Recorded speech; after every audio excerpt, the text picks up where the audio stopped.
Merci, Monsieur le Président. Monsieur le Président, honorables députés, Messieurs les ministres, chers collègues, Monsieur le Président, je voudrais me réjouir et remercier les honorables députés présents qui ont pris la parole et ceux qui n'ont pas pris la parole de la qualité des débats, de leur richesse et le fait qu'ils aient tous magnifié l'importance stratégique du secteur des télécommunications, des communications, des postes et de l'économie numérique. Monsieur le Président, c'est vrai, par commodité, je vais essayer de répondre aux questions non pas individuellement, mais en regroupant les questions, parce qu'effectivement, beaucoup d'honorables députés sont revenus sur les mêmes questions pour insister davantage. Relativement à la cherté du téléphone, l'État du Sénégal a l'ambition, dans la stratégie Sénégal 2025, d'assurer une meilleure couverture du téléphone.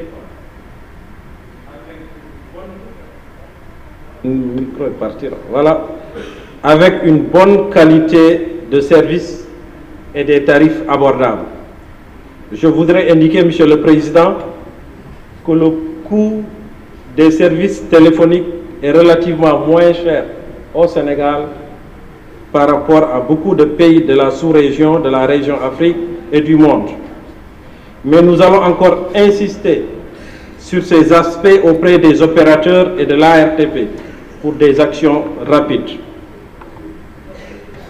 Les honorables députés sont revenus également sur les difficultés des régions périphériques de couverture en réseau de télécommunications et audiovisuel. D'ailleurs, y compris la région de Kolda, d'où je viens. Les efforts nécessaires faits par l'État pour corriger ces manquements à l'intérieur du pays et surtout dans les zones frontalières en mettant à contribution les opérateurs de télécommunications et de l'ARTP. Beaucoup d'efforts ont été faits, Monsieur le Président. Le ministère également a en perspective beaucoup de projets et programmes, dont le service universel, le plan national haut et très haut débit et récemment le programme Puma du président de la République dans sa composante désenclavement téléphonique et numérique qui vise à assurer le désenclavement téléphonique, numérique et audiovisuel des régions périphériques. Pour la qualité de service, nous allons encore insister davantage sur la mise à contribution des opérateurs pour une meilleure qualité de service et de l'ARTP pour le contrôle. Monsieur le Président, les honorables députés sont longuement revenus sur la presse. La presse est dans une situation de précarité. Pour régler le problème de la précarité au niveau de la presse, le président de la République a ordonné la négociation d'une nouvelle convention collective des journalistes. Cette nouvelle convention, si elle est signée, va relever sensiblement le niveau de rémunération des journalistes, mais il faut le dire, le niveau de rémunération des journalistes est plutôt faible dans le secteur privé que dans le secteur public. Il faut maintenant convaincre les populations, les patrons de presse, j'allais dire privés, de nous aider à appliquer cette nouvelle convention. Le Code de la presse prévoit d'ailleurs des mesures incitatives dans ce sens, pas des mesures seulement coercitives. C'est vrai que le constat est général. Les journalistes et les techniciens en souffrent et j'ai tout à l'heure dit que les solutions sont en cours avec le Code de la presse qui vient d'être adopté et la nouvelle convention collective des journalistes sera bientôt en discussion entre acteurs et les honorables députés de l'Assemblée nationale sera impliqué. Le Code de la presse est promulgué, mais après son adoption, le département travaille sur l'élaboration des décrets d'application nécessaires pour l'entrée en vigueur du texte. Tous les acteurs sont saisis pour la mise en place du comité de rédaction des projets de décrets et arrêtés. Les travaux seront entamés prochainement. Il est vrai qu'on a attendu pratiquement plus de 10 ans pour avoir ce code de la presse, mais on attendra simplement que de quelques mois pour sa finalisation avec les décrets d'application. Les honorables députés sont revenus également et longuement par rapport à l'aide à la presse. L'aide à la presse est un appui de l'État au secteur. Il s'agit d'une aide financière aux organes de presse, aux radios communautaires, la presse en ligne et la formation des journalistes au CESTI. Je disais tout à l'heure à mon collègue que l'aide à la presse, je ne sais pas comment ça se justifiait par le passé, mais ça appelle à d'autres questions. Mais nous n'en sommes pas là parce qu'elle existe déjà. Mais ce qu'il faut indiquer, c'est que la répartition se fait sur la base d'un consensus avec les associations de presse. Et donc, il n'y a pas d'autres critères rigoureux. Peut-être si on les appliquait, beaucoup ne pouvaient pas passer. Mais tel que cette aide existe, il est évident que cette aide ne remplit pas son rôle. Comme c'est une aide à la presse, le fait d'injecter de la liquidité au niveau des organes de presse, c'est ça la source de tous les problèmes, parce que quel honorable député a dit ici tout à l'heure que certaines radios communautaires ont des problèmes pour payer les factures d'électricité, de loyer, et certainement c'est cette aide à la presse qui va servir à faire ça, et c'est ce qui est dommage.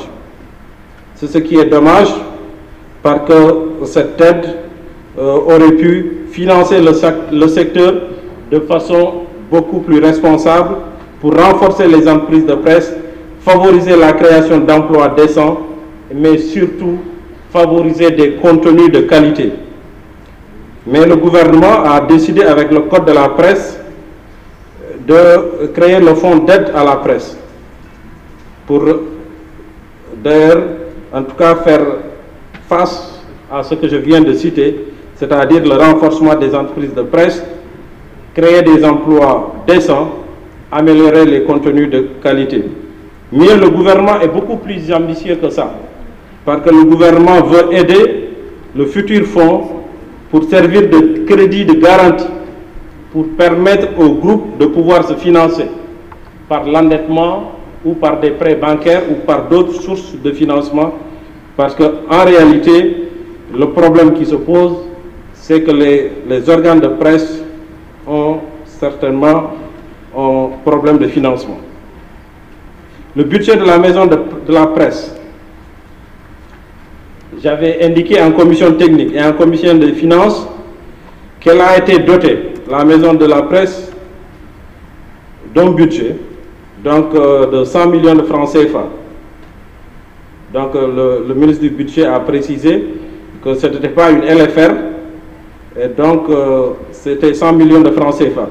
Mais il faut dire que cette maison de la presse est devenue en 2017 un EPIC, un établissement public à caractère industriel et commercial, créé par décret en 2017. Alors ce statut va permettre à la maison de la presse d'avoir d'autres ressources propres pour mieux faire face à ses charges et à son fonctionnement.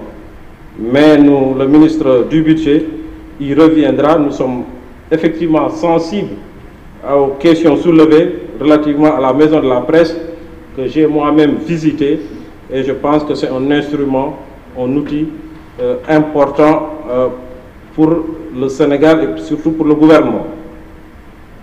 Les dérives de la presse en ligne sont revenues dans les interventions de plusieurs honorables.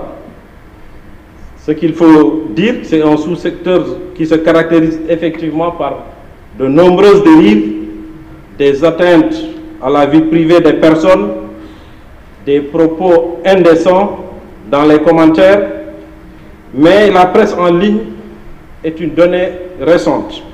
du paysage médiatique sénégalais, né après l'adoption de la loi 96-04, actuellement en vigueur. Mais des dispositions sont prévues dans le Code de la presse sur les conditions de fourniture de services de presse en ligne et des obligations aussi.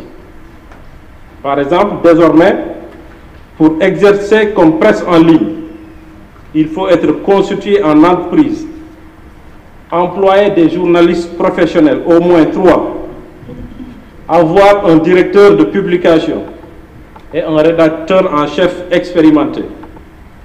Pour les commentaires, disposer d'un dispositif de contrôle et de retrait des contenus indécents. Voilà les dispositifs qui existent dans le Code de la presse pour permettre, en tout cas pour une meilleure régulation de ce secteur et éviter les dérives. Le service d'Alalton, nous avons indiqué que, effectivement, que le service d'information, quand même, lui, il est entièrement gratuit. C'est vrai que le service d'Alalton est, on a dit que c'est un service cher, parfois qu'on impose aux clients, aux consommateurs. Alors donc nous allons demander aux régulateurs de veiller à ce que cela ne soit pas ainsi, parce que pour nous, il est évident que ce n'est pas un service obligatoire. On ne peut pas l'imposer aux consommateurs, mais tout client peut arrêter le service par la fonction stop, pour ne pas devoir payer des services dont on n'a pas besoin.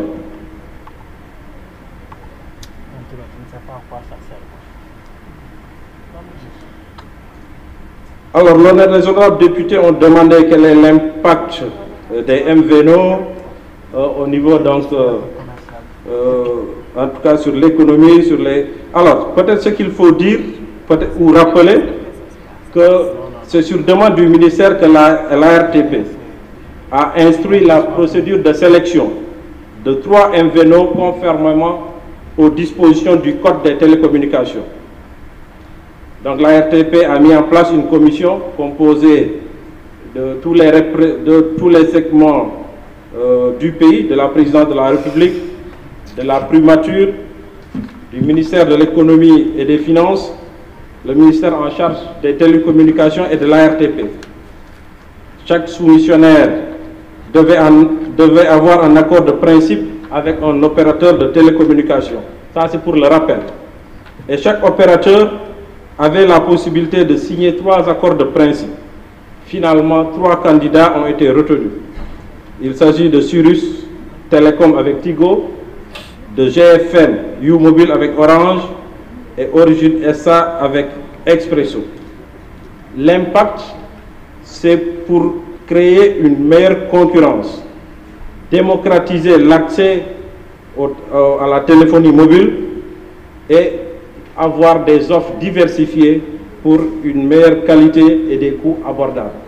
Parce que c'est la concurrence qui garantit ces aspects.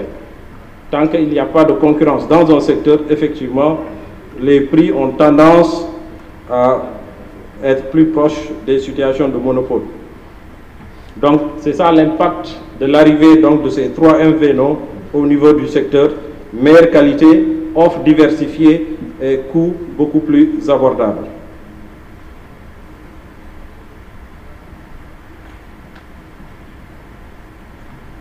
Les honorables députés également, Monsieur le Président, sont revenus sur la meilleure régulation des réseaux sociaux, comme la presse en ligne. Je viens donc de l'indiquer. Mais mieux, nous sommes en train de travailler avec l'actualisation de la loi 2008 sur les transactions électroniques pour renforcer davantage la protection des consommateurs. Mais surtout également la protection des enfants à ce niveau. Je ne veux pas revenir peut-être sur les préoccupations des départements, mais parce que les préoccupations concernent beaucoup de départements en même temps par rapport à la couverture des réseaux, mais simplement indiquer que pour Saraya, nous allons améliorer la couverture parce qu'effectivement, comme je l'avais dit en commission technique, les opérateurs ont l'obligation de couvrir les villages de plus de 200 habitants. Donc dans le département, surtout de Saraya, les villages, c'est un département où les villages sont pas très peuplés. Donc parfois les opérateurs nous disent qu'il y a des questions de rentabilité, mais avec le service universel, ce problème sera réglé. Les honorables députés ils se sont beaucoup interrogés, c'est beaucoup revenu, la question de la poste, Monsieur le Président. Alors, l'ordre du jour, ce n'est pas effectivement la privatisation de la poste, c'est la restructuration de la société La Poste. Plusieurs réunions ont été tenues entre la trésorerie générale et la Société nationale La Poste dans le cadre du comité interministériel de restructuration entre le ministère de l'économie et des finances, le ministère en charge des télécommunications et La Poste. Cette restructuration s'articule autour de 3 points. Le premier point, c'est la compense. Il est vrai qu'il y a beaucoup d'arriérés, que la Poste, par rapport au Trésor, les dettes de la Poste sont réelles. Mais le règlement des arriérés de compense devrait se faire par la signature d'une convention de dette croisée entre l'État et la société SN La Poste. Mais le deuxième point, qui est le plus important, c'est la rémunération. Mais cela devrait être satisfait, etc. Mais cela devrait être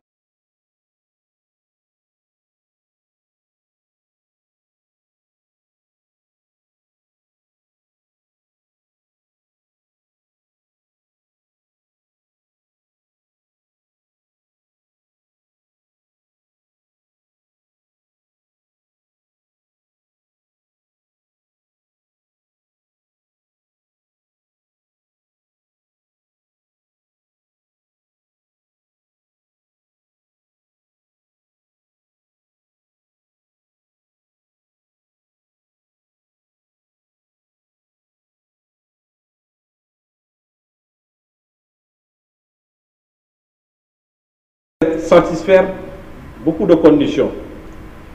La Poste a estimé que 1,3 milliard était insuffisant. Elle demandait 6 milliards. Mais il fallait quand même mettre en place une comptabilité analytique pour effectivement voir les coûts opérationnels de la Poste et pour mieux les comprendre.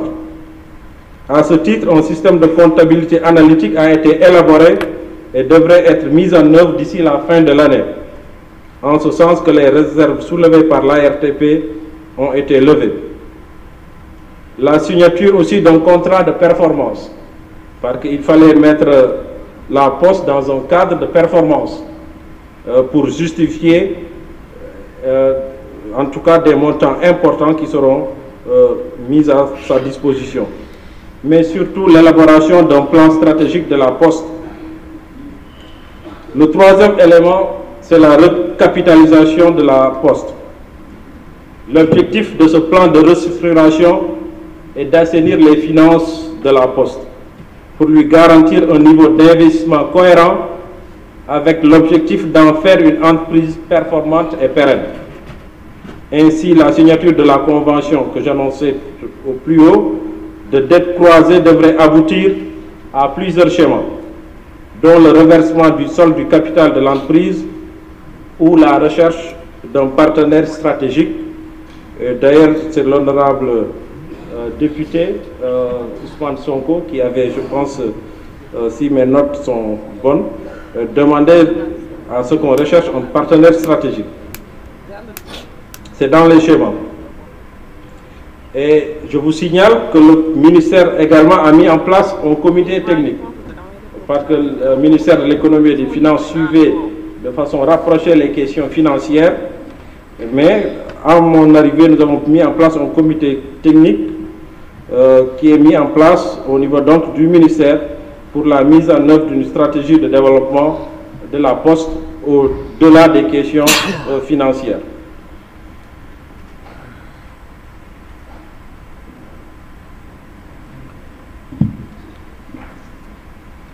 les honorables députés, Monsieur le Président, ont demandé qu'il y ait un meilleur encadrement de la publicité. Il y a une publicité mensongère, etc. Le ministère compte élaborer une loi pour encadrer les activités liées à la publicité. Parce que la loi sur la publicité, vous en convenez, avec moi, date de longtemps. Elle date de 1983.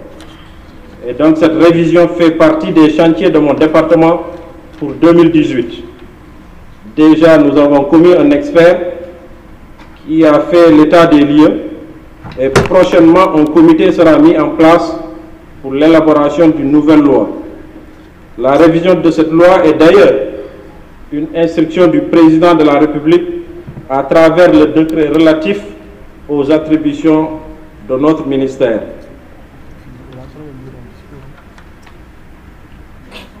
Le budget de l'APS, effectivement le budget de l'APS a augmenté. Je suis très sensible aux préoccupations donc, des députés par rapport à l'APS.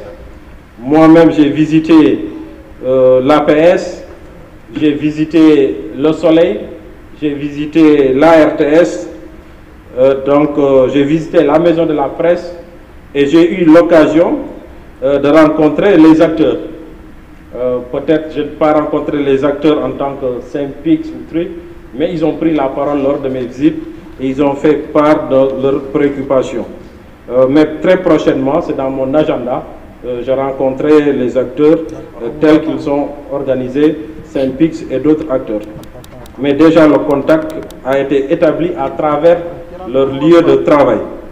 Mais je disais tout à l'heure, Monsieur le Président, que le budget de l'APS a augmenté. L'APS reçoit, au lieu de 371 millions, reçoit actuellement 442 millions. Et reçoit 50 millions dans le cadre de l'aide à la presse, plus des appuis en budget d'investissement. Ça reste certes insuffisant, mais j'avais indiqué lors de ma visite de courtoisie et de travail à l'APS que nous sommes prêts à faire plus, mais il faut aussi que compte tenu de leur situation, qu'on travaille sur un projet d'établissement.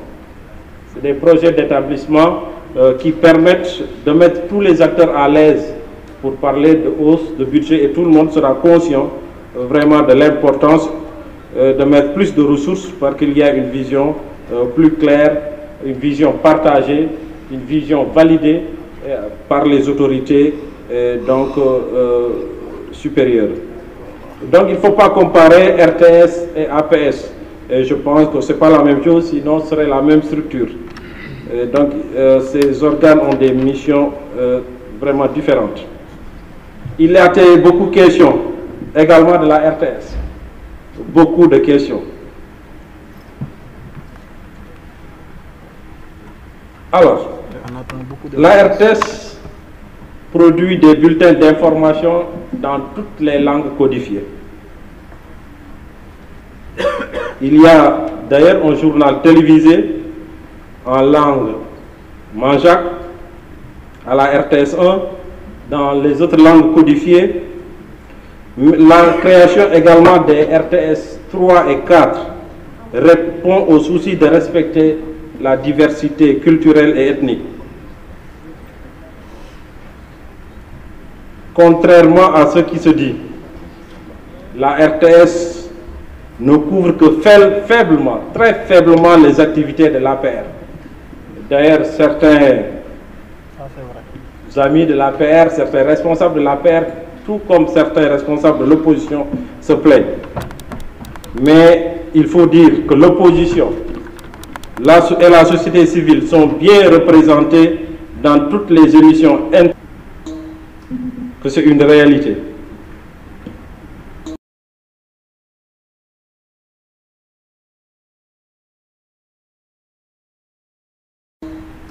Que c'est une réalité.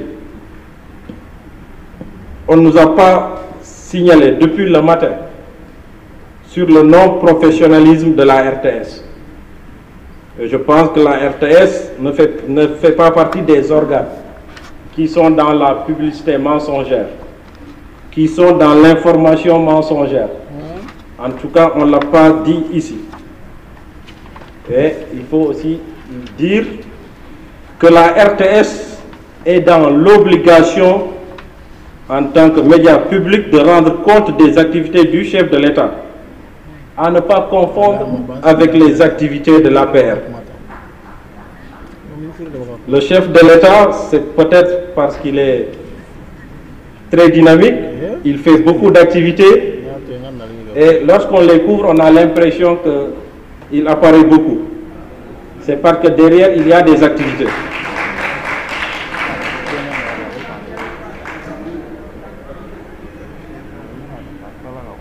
Je pense que la RTS aussi ne peut pas être comparée aux autres services privés, parce que c'est un service public qui n'a pas le même programme. L'opposition est bien présente dans les émissions et débats, y compris la société civile, et le projet d'implémentation de chaînes de TV thématiques permet aussi peut-être de prendre en charge la requête des députés, surtout sur les manifestations et les couvertures religieuses, culturelles et politiques. Quelqu'un l'a dit, l'audience les plus importantes pour les télés, peut-être c'est de 8 h du matin à minuit. Et même si la RTS ne s'amusait à couvrir les activités que d'une seule région, elle ne pourrait pas couvrir les activités de toutes les activités qui se mènent à l'échelle d'une région, à plus forte raison, à fortiori dans le pays. Il faut savoir que la RTS a des moyens financiers limités et a des contraintes objectives. Les activités sont nombreuses dans le pays, les activités économiques, sociales, culturelles, religieuses, politiques, et un seul média, je pense, futur le média public ne peut pas couvrir toutes ces activités. Mais monsieur le directeur général de la RTS, je vous instruis à ne pas zapper, en tout cas, les prises de parole des députés de l'opposition. Il faut faire beaucoup d'efforts de tous les députés, y compris les députés de l'opposition.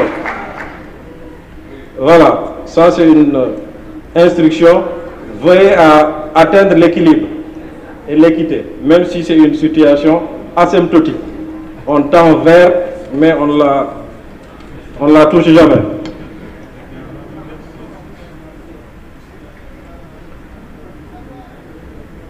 Et je pense que vraiment que la RTS fait beaucoup d'efforts, la radio comme la télévision. Je ne suis pas l'avocat de la RTS, mais il a été beaucoup question de la RTS. C'est pour cela que je précise que la radio déjà diffuse beaucoup de programmes en Wolof, en Pulaar, en Diola, en Serer, en Mandeng, en Balante, en Hassania, en Soninké, en Manjak, évidemment. La télévision également fait beaucoup de programmes dans toutes ces langues. Et Hassania est en cours de préparation.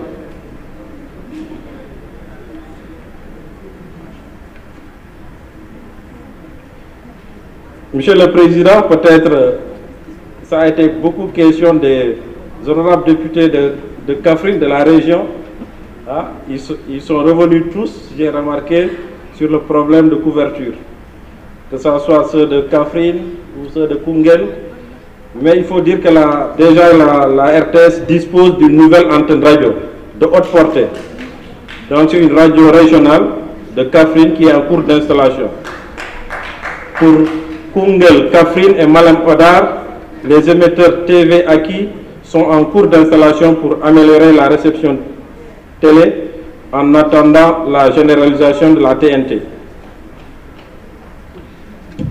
La diaspora s'est préoccupée de la non-diffusion du sport. Lorsque ça démarre, le signal coupe. Peut-être préciser que les droits de retransmission des matchs concernent la couverture du territoire national. La RTS s'expose à des poursuites si elle ne coupe pas le signal RTS en direction de la diaspora. Mais nous avons entamé des négociations avec les agences détentrices des droits. Donc c'est une question de droit dans le domaine du sport.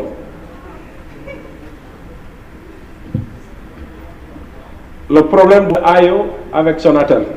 Nous avions longuement échangé pendant la commission technique, mais il faut dire que le service universel est important pour le gouvernement.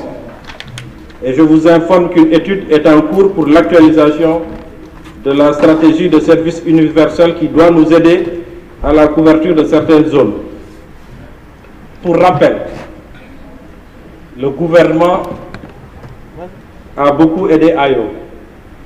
D'ailleurs, ça devrait être une subvention en don gratuit et en don de la Banque mondiale, mais la Banque mondiale finalement n'a pas payé, mais AYO a acquis la licence gratuitement. Donc c'est pour vous dire que le gouvernement est conscient des problèmes de couverture de certaines zones. C'est pour cela que AYO a acquis gratuitement la licence en ce qui concerne la couverture dans la région de Matam. Donc le gouvernement a beaucoup aidé AYO et nous sommes donc conscients des difficultés avec la Sonatel, mais mes services en relation avec l'ARTP se sont penchés sur le problème et il a été demandé à l'ARTP un traitement diligent du problème, conformément à sa mission de régulation dans le secteur.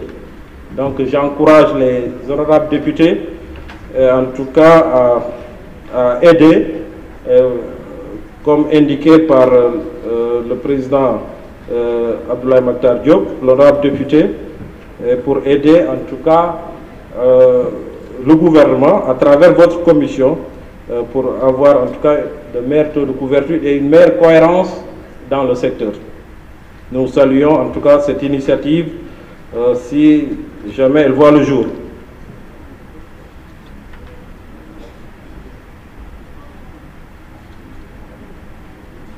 Les honorables députés se sont également interrogés sur les moyens mis en œuvre par le gouvernement pour exploiter les TIC au profit du développement. Et il faut peut-être le rappeler que le secteur des télécommunications, c'est un secteur extrêmement important pour l'économie sénégalaise, parce que ça, l'honorable député l'a rappelé, la contribution, mais dans la stratégie 2025, nous voulons la porter à 10%. Déjà, c'est pratiquement au même niveau en matière de contribution au niveau du PIB que des secteurs comme l'agriculture, quand bien même que l'agriculture occupe 70% de la population, plus que la pêche. Et donc, c'est un secteur extrêmement important de par sa contribution au niveau donc, de l'économie nationale, sa contribution directe et de par sa propension à se diffuser dans les autres secteurs de l'économie tels que la santé, l'agriculture, l'éducation, le commerce. L'honorable député a posé la question sur le e-commerce, sur le secteur financier, bref, c'est sur tous les secteurs donc, de la vie économique et sociale. C'est un moteur donc, du développement, c'est un secteur qui crée beaucoup d'emplois parce qu'à terme, dans le cadre de la stratégie Sénégal 2025, nous voulons créer 35 000 emplois directs et 105 000 emplois à travers la réalisation du parc technologique numérique pour faire du Sénégal une plateforme, un hub en tout cas numérique. Les honorables députés ont également évoqué la question donc, de la cession de la licence de Tigo. Ça a été une préoccupation. On ne se limite pas simplement à dire que c'était une relation entre deux privés. Effectivement, c'était une relation commerciale entre deux privés, mais la licence de télécommunication octroyée par l'État du Sénégal à un opérateur est incessible, sauf autorisation expresse de l'État. Et donc, c'est pour cela que on ne peut pas rester évidemment les mains croisées. Peut-être ce qu'il faut rappeler, c'est qu'un accord préalable entre Sentel et Wari n'a pas pu aboutir commercialement, bien que l'État avait donné son approbation. Par la suite, le groupe Sentel, le même groupe qui avait un accord préalable avec Wari, a saisi l'État pour l'informer du nouveau repreneur. le consortium Télium NGZ Sofima. Cette demande est à l'étude au niveau de mes services. Nous avons reçu toutes les parties pour mieux juger et prendre les décisions afin de finaliser le dossier. Ce qu'on peut dire, que la préoccupation de l'État est de sauvegarder les intérêts du pays sur le secteur des télécommunications avec un opérateur qui saura respecter les obligations sur tous les plans. Développement de l'infrastructure numérique, diversification, qualité du service, sauvegarde des emplois ou création d'autres emplois. Nous, c'est ce qui nous intéresse en tant que gouvernement et État. Donc, le gouvernement n'est pas frileux sur cette question. Nous avions indiqué qu'on attend que Millicom finisse carrément, trouve un accord définitif avant de demander à l'État son approbation. Et l'État veillera à ce que les intérêts du pays sur le secteur des télécommunications soient sauvegardés. Parce que la licence, c'est pour l'État. C'est incessible. Donc le dossier va bientôt être finalisé. Je pense que nous sommes sur la bonne voie.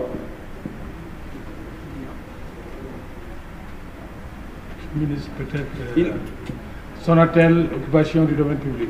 Voilà, il a été beaucoup question même de la TNT. Je vais revenir sur Sonatel après. La TNT, peut-être rappeler que l'État a signé une convention avec Excaf lui permettant de mettre en place les infrastructures numériques tout en supportant entièrement les charges. Ce n'est pas l'État. Le Trésor n'a pas déboursé pour le moment 1 franc, mais ce que nous considérons, comme disait l'autre, qui a l'information a le pouvoir, que c'est un patrimoine qui doit être un patrimoine de l'État. Parce que c'est la TNT, la télévision numérique, et donc l'État, en tout cas pour traduire directement le Wolof, il mettra son nez dans cette affaire. Parce que c'est très stratégique. On ne peut pas, en tout cas, laisser la TNT entre les mains d'un privé sans que l'État effectivement, en tout cas sans que l'État puisse contrôler et maîtriser ce qui se passe. Selon la convention signée avec Excaf, toutes les télés nationales comme la RT sont gratuites. Le non-paiement de l'abonnement ne doit entraîner la coupure de sa chaîne, de ses chaînes. Donc, et ça c'est important de le rappeler.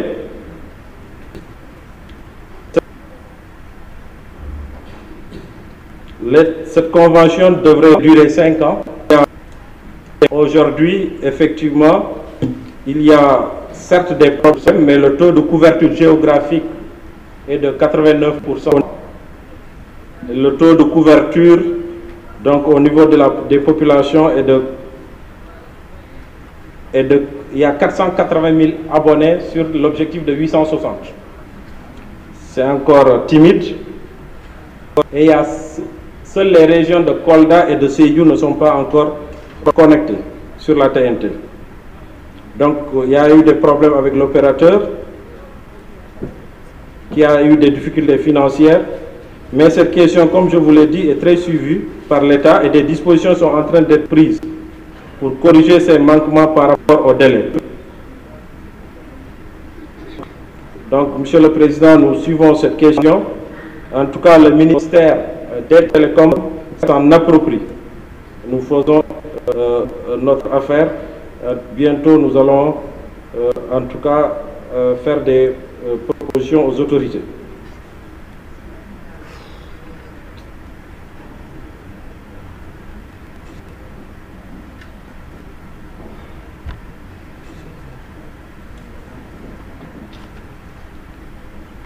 peut-être évoquer le problème de peut-être la Sonatel. Bon, je pense que la Sonatel fait quelques efforts malgré les récriminations. Il faut peut-être, en tout cas en relation avec le régulateur, demander parce que la Sonatel participe beaucoup au budget de l'État. La Sonatel aussi a signé une convention avec le ministère de l'Éducation nationale pour accorder gratuitement à Internet l'ensemble des établissements publics, primaires et secondaires. Le coût du programme, c'est 10 milliards de francs CFA. Sonatel également, à travers sa fondation, a un programme de soutien à la santé d'environ 1 milliard de francs CFA par an.